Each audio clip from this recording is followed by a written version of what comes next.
Mirëmbrëma zonja dhe zotrin, do t'jemi së bashku në edicionin qendror të lajmeve, ku në ekranin e kanalit 7, kundër të tjera do të ndiqni.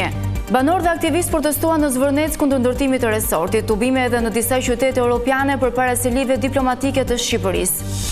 Kryeministri Rama mbron projektin në Zvërnec, ndërsa ministri Gonxhe thotë se protestat nxisin reflektim. Berisha përshëndet protestat. Zbulohet krimi në Mamuras pas afro një muaj. Vajza vrau nënën me thik dhe deklaroi vdekje natyrale. Arrestohet autorja, procedohet penalisht edhe mjekja. Shpërthim tritori në një shtëpi në fshatin Ril të Lezhës. Eksplozivi vendosur në derën e shtëpisë rrezikoi jetën e familjarëve. Nuk dihen motivet dhe autorët. Dy të eliminuar nga firma e VIP-ave, Zhaku dhe Kostana mbyllën rrugtimin e tyre. Hapet televotimi për finalistin e parë. Publiku do zgjedh mes Mozës e Romirit.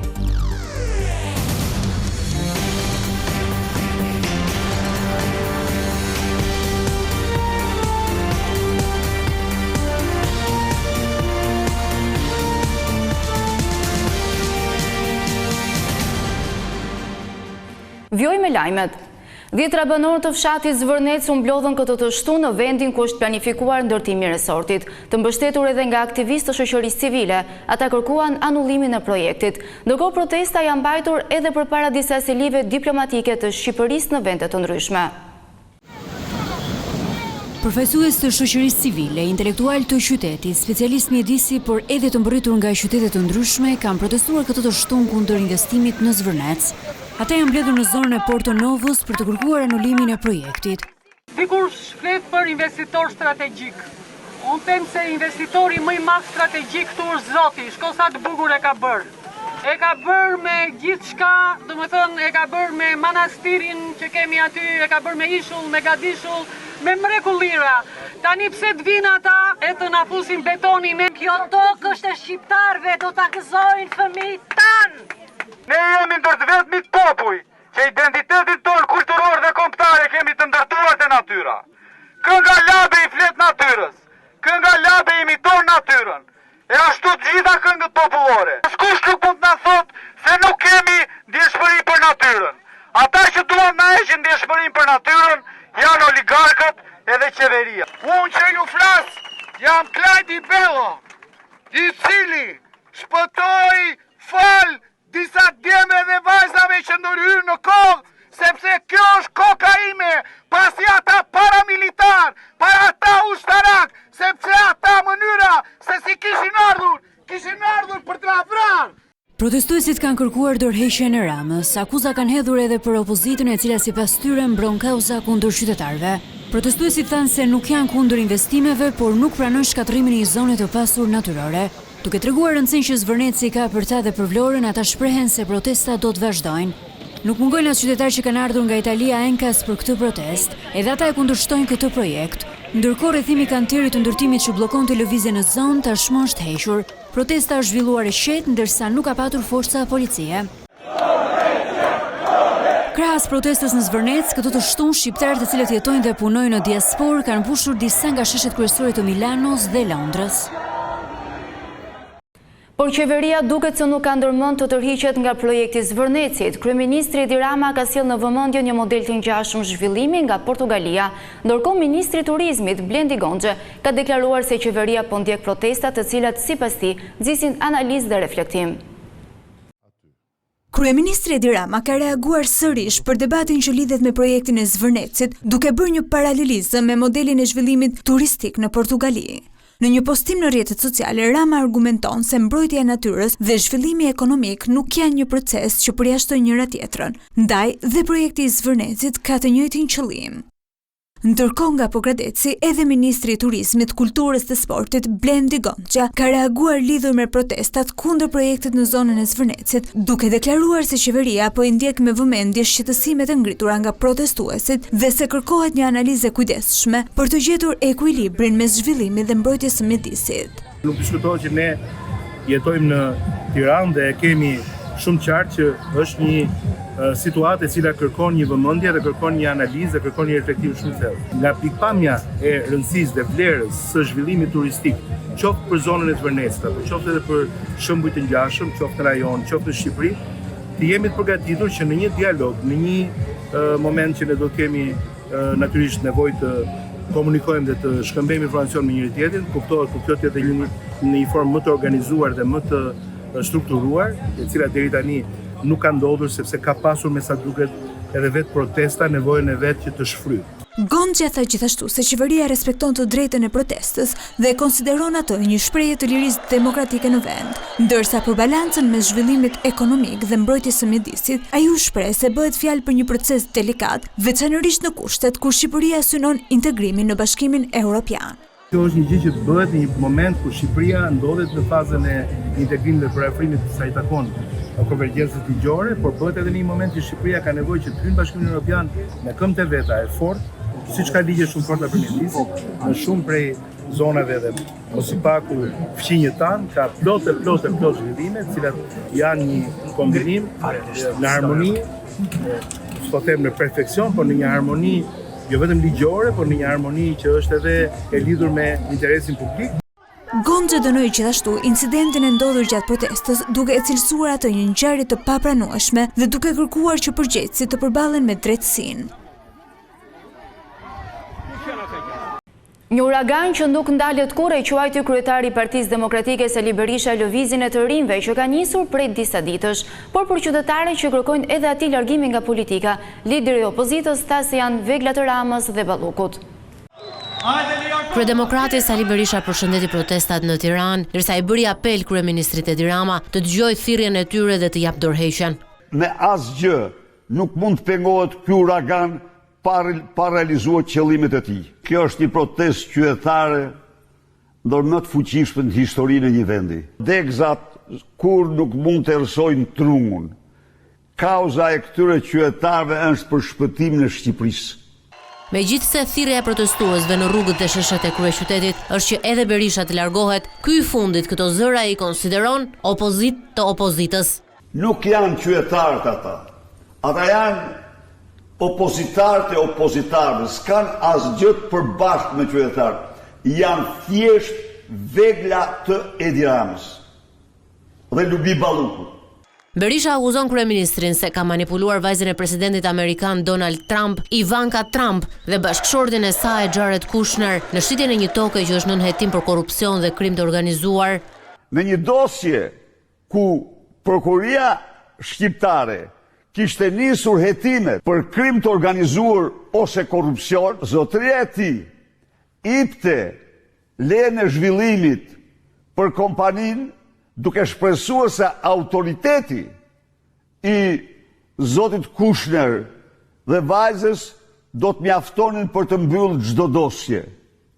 A nuk është ky një kurth i shëmtuar, i një të paburri që bën çdo lloj akti për të përlyer cilin do për përfitime të veta. Prej disa ditësh në Tiranë dhe jo vetëm protestohet për çështjen e Zvërnecit. Në fakt, tubimet që nisën pas tërheqjes varr të një banori në Zvërnec janë shoqëruar edhe me kërkesa të tjera, ku më kryesorja është dorëheqja e kryeministrit Edi Rama.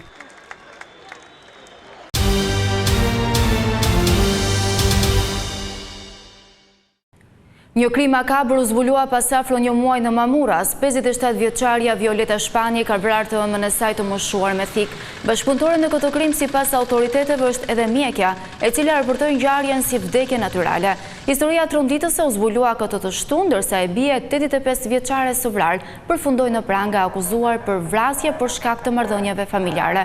Dyshimet e policisë janë se autorja e krimit, vajza e të ndjerës vuan nga probleme mendore, ndërkaq që mjekja u procedua penalisht për veprën penale shpërdorim të tyre, pasi ka plotësuar aktin e vdekjes, duke cilësuar si vdekje natyrale dhe duke mos e raportuar në polici vrasjen e 85 vjeçares. Shpërthimi një sasie tritoli në derën e shtëpisë rrezikoi seriozisht jetën e pjesëtarëve të një familje në Lezhë. Për fat të mirë ata shpëtuan pa lëndime, ndërsa kryefamiljari ka thënë se nuk di kush mund të jenë autorët e ngjarjes.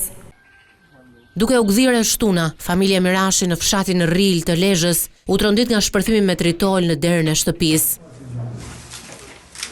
Në orën 3 të mëngjesit, Mirashi rrëfen se jeta e familjes së tij u vu në rrezik nga sasia e eksplozivit, por fatmirësisht shpëtoi mrekullisht. Nga pamjet e siguruara nga Vision Plus, duket se tritoli ka lënë pas dëme të shumta materiale, mes të cilave edhe automjetin pranë shtëpisë. Unë quhem Mirashi. Në orën 13 natës Më kanë vënë dinamitin të dera.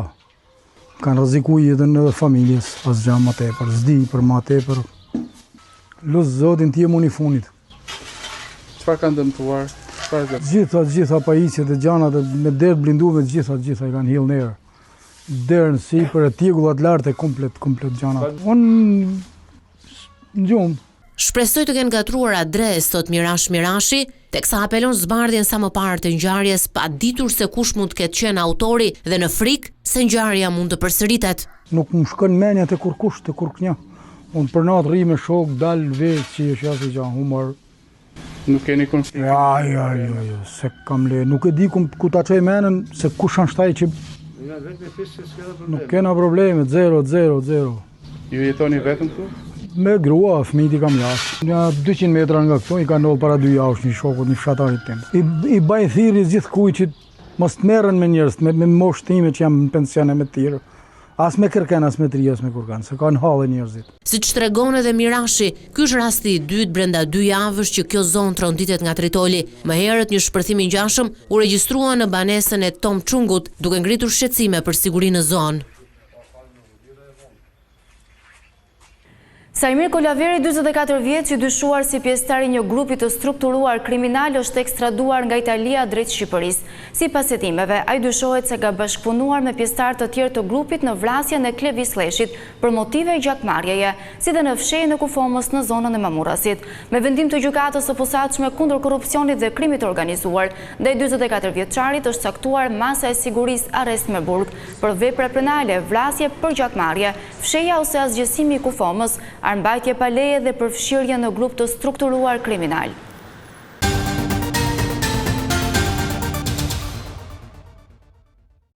Kosova voton nesër për të zgjedhur parlamentin e ri. Këto janë zgjedhjet e treta të përgjithshme që mbahen në pak muaj për shkak të krizës së zgjatur politike. Nesër, qytetarët e Kosovës do të drejtohen kutive të votimit për të tretën herë me radhë brenda 16 muajve. Pas zgjedhjeve të rregullta të 9 shkurtit 2025 dhe pas zgjedhjeve të parakohshme të 28 dhjetorit 2025, këto janë zgjedhjet e treta për kuvendin e Kosovës brenda 16 muajve, të cilat erdhën pas mungesës së një konsensusi për të votuar presidentin e vendit. Këto zgjedhje janë organizimi 11 i zgjedhjeve në nivel kombëtar nga Komisioni Qendror i Zgjedhjeve që nga periudha e pas luftës në Kosovë, ku nga 11 zgjedhje vetëm 4 ishin zgjedhje të rregullta, ndërsa 7 të parakohshme. Sipas të dhënave të KQZ-s, numri i qytetarëve me të drejtë vote brenda Kosovës është 1.959.962 votues. Ndërkaq, në këtë listë nuk janë përfshirë 132.212 shtetasit e Kosovës që janë regjistruar për të votuar nga jashtë vendit përmes postës apo në përfaqësitë diplomatike. Procesi zgjedhor jashtë vendit përveç votimit me postë po organizohet në 30 përfaqësi diplomatike, prej të cilave 17 ambasada dhe 13 konsullata me gjithsej 47 vend votime, ku votimi fizik në këto përfaqësi po zhvillohet sot.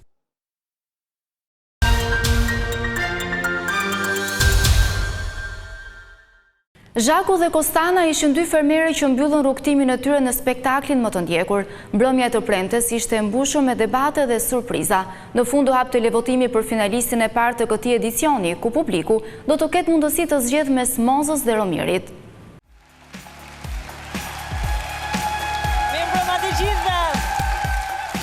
Nata 21 e Ferma VIP 3 në ekranin e Vision Plus solli sërish emocione të forta, debate, surpriza dhe 2 eliminime që ngushtuan edhe më shumë garën për të çmimin e madh.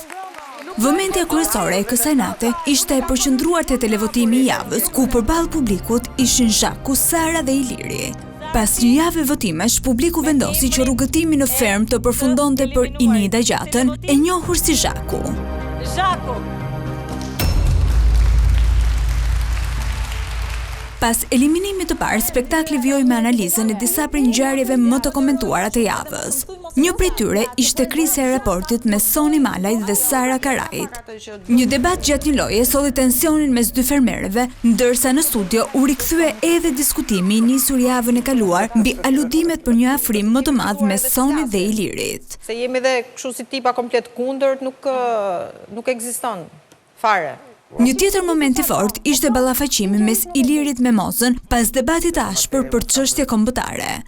Ti ke principin që s'ke principin dhe që bën show. Unë kam principin që... Mes emocioneve dhe tensioneve, mbrëmja rezervoi edhe një surprizë prekse për Mosën. Poetja u takua me mbesën e saj, e cila kishte udhëtuar posaçërisht nga Londra për ta surprizuar.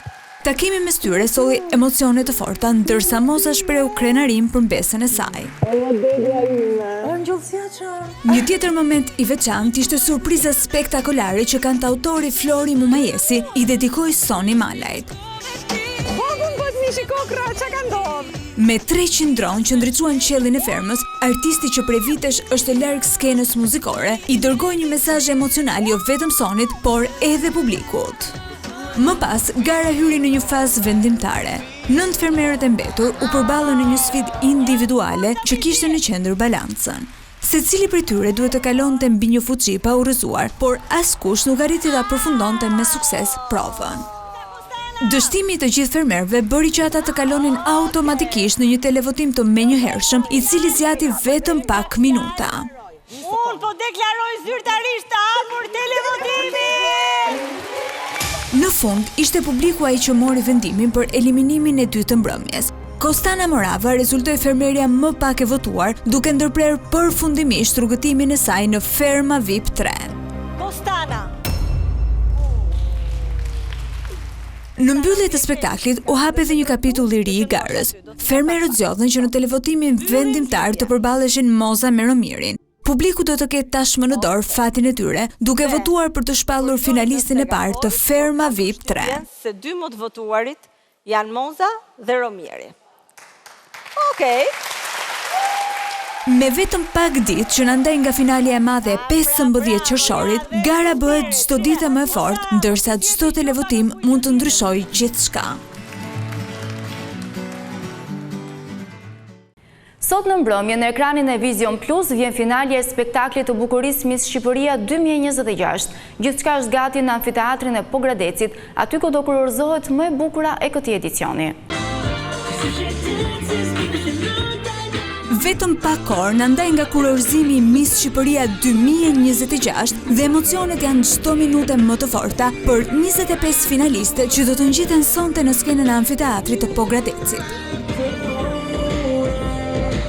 Dita e fundit para spektaklit ka qenë e mbushur me angazhime intensive dhe përgatitje të pandërprera. Konkurrentët realizuan ngrimin për provën gjenerale, duke testuar paraqitjen e tyre për natën më të rëndësishme të këtij rrugëtimi. Më pas, vajzat morën pjesë në inaugurimin e rrugës Naim Frashëri, një prej zonave më të rëndësishme historike të Pogradecit. Pas restaurimit të plot, ndërtesat e kësaj lagje kanë rifituar pamjen autentike të dikurshme, duke ruajtur identitetin dhe vlerat historike që e karakterizojnë qytetin. Pas aktivitetit, vëmendja u përqendrua sërish tek provat gjenerale. Finalistët dhe stafi realizuan detajet e fundit të spektaklit, duke koordinuar çdo element që do të sjellë në skenë një mbrëmje plot emocion, elegancë dhe surpriza. Ndërkohë në amfiteatrin e Pogradecit, gjithçka është gati për natën finale. Spektakli do të shoqërohet nga performancat e artistëve të njohur, Lore, Stine, Stresi, Davis Gjerahu, grupi Fisnikët e të tjerë, të cilët pritet të japin edhe më shumë energji mbrëmjes. Pas javësh të tëra përgatitjesh, sfiladash dhe eksperiencash të paharrueshme, sonte do të zbulohet emri i vajzës që do të mbaj kurorën e Miss Shqipëria 2026. Gjithçka transmetohet live në orën 21 në ekranin e Vision Plus, në një mbrëmje që premton emocion, spektakël dhe shumë surpriza.